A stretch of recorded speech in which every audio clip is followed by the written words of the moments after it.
The creative UI UX team reports through me, and then the press kind of communications directly to me, and then marketing kind of like dotted line. And are you working in office 9 to 5 or is it fluid? So we're every day full-time working. And so we actually a year ago moved out to far West Texas. Our whole team has been remote since 2020. And so we now have people working in almost every state.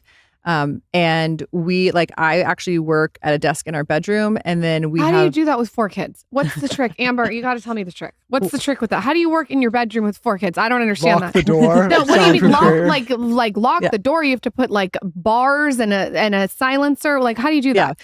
So during the school year, of course, they're at school all day. Okay. And actually it's longer than most people because it actually is longer days where we live. And then also to get to school is anywhere between 30 and 45 minutes. And so send them to school 6 hours away. And what are the a lot ages? of extra time.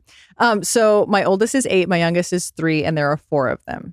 So I have a second, first, kinder, and pre-K. And this is where I'm so intrigued by you. And I say this to you every time I see you. How are you able to be so hands-on and build such an empire with 4 children? Like, what is the secret?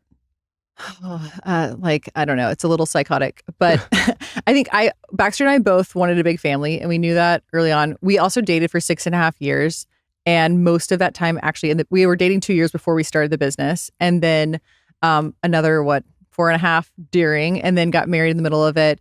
By that point, we had already been together for so long. We were like, and I think the interesting, if there's an interesting, because I don't love that was the storyline, but everything was always like moving a goalpost. It was like, once we hire this person, I'll have some more spare time. Or like, once we get to this point, then we'll be able to like date more. And then and honestly, that was part of the problem and why we dated for so long, was that we both worked around the clock nonstop. It's all we did. We really weren't dating during that time. We were just like coexisting as like co-founders. And so it was always like, we'll win, then we'll get married. And then at some point it was like that day of freedom didn't come. And so we were like, okay, well, maybe it's never going to come, and got married. And then that was our perspective from then on, is like, well, we want a big family, that we're not going to wait. There is no like perfect time to do that. And so we had Birdie and then Boyce 18 months later. And then we had his sister Busy 17 months later, and then Boots 2 years later.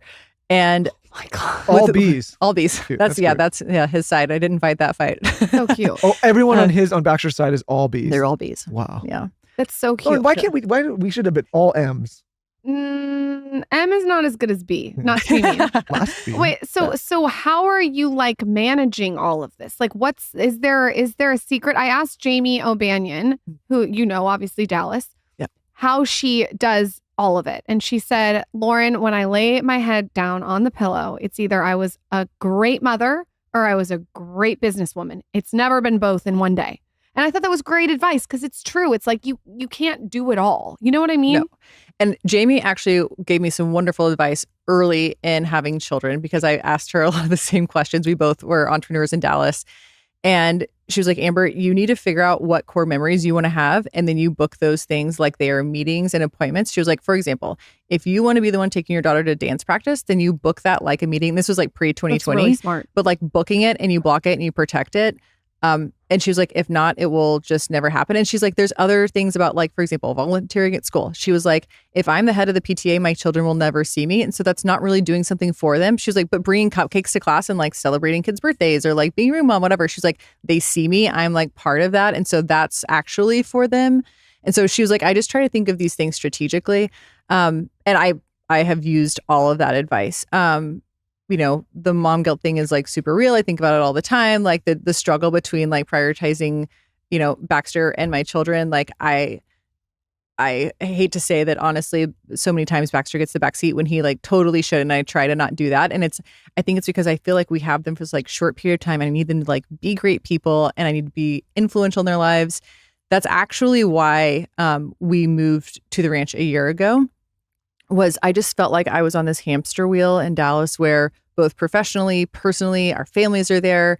It was like, no matter if I said no to like 90% of things people asked me to do, first of all, I had guilt for saying no because I'm a pleaser. And then the second thing was, it still left zero time for myself, for Baxter and I to have time together, and for me to see my kids. And I was just like, something has to change. And I am clearly not capable of changing this by saying no to people. And so we've just got to eject for a minute and go like regroup as a family, because I had always heard that by the time your kids are 8, they sort of are who they're going to be. And Birdie was turning 8. And I was like, well, wow, I've been really uninfluential in her life. And so now I doubt that. I doubt that. I'm probably giving myself less credit, but it was definitely not as influential as I wanted to be. And so moving out there, it's like, my evenings are now discretionary. My weekends are discretionary. And so that's time that I'm actually spending with them. So like the workday is like fully for LTK, and then nights and weekends are not for LTK. And so I do very little work, business, travel. Like I push back a lot. And surprisingly, it's worked out. You have to have, doing what you do, I know doing what I do, you have to have friends that are flexible and have fluidity and are low maintenance. Well, if someone is mad at me that I can't come to their birthday party, I don't know what to say. I'm maybe not the right I couldn't friend. come to the birthday party before anything was going on. So. I think that you have to have friends that understand the ebbs and flows of it, and you're going to do what you can. And if you can't have friends, if friends are guilt tripping you, it's just, for me at this point in my life, it's not the right friend. And I think if you look through a lens of, and this has really helped me, is this worth being away from my kids? The rule is gotta be great. You're allowed to celebrate your birthday 16 and here under. We go. Then TikTok's 18, gonna love this, okay? Then 21, 30, 40, 50, anything. I like these rules. If it's your 37th birthday, I'm not coming. Also, the rule also is, I hate to break it to everyone, if you invite someone to your birthday, you need to pay. Don't invite a big group and then make 600 people split the check. You got to host. I'm Guys, sorry. Nobody cares about your 26th birthday. It doesn't matter. Okay? It doesn't matter. I'm also with you, Lauren. That might offend some people, but I think that you don't get to do that. Like tell them where to go, where to be, and then to not take care of them. If it makes either of you feel any better, because I hear you on the mom guilt, because I hear it on this show. I grew up with a mother who was always working, and at the time, who knows how you're processed, but later in life, I'm really grateful for that, because it was like such a strong example. And then I'm with a woman now who does the same. And I think when I think about it as a kid, I think it was a good example, because like she still works and she needed to do it to be happy. And I've now been attracted to a strong woman that does it. And also a lot of my business relationships and interactions are with women that also work and do that. And so I don't think you should feel guilty, because I guess what I'm saying is Birdie probably sees that example and it'll rub off in a positive way, in my opinion, just as someone who grew up with I get though what you're doing by moving to the ranch. I had to move to Austin. Sometimes you have to step out of the noise to gain clarity. Did you feel like that? Oh, entirely. Like there's so many layers. And actually, before I get to those layers, one thing that was relevant to the conversation about what you're saying yes and no to, I think some of the best advice my dad has ever given me is he said, Amber, when you say yes to something, you say no to something else, and make sure you know what the no is.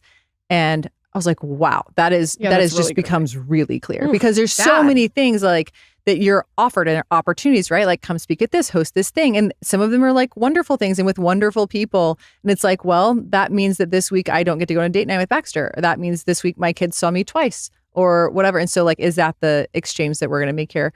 But coming back to the clarity piece, I think that there was a lot, like, we had, for the first many years of our business, Baxter and I literally at some points, like we're basically sleeping at the office. Like we did not even take weekends off. It was nonstop. After we got married, we started taking weekends off. So that was in 2014.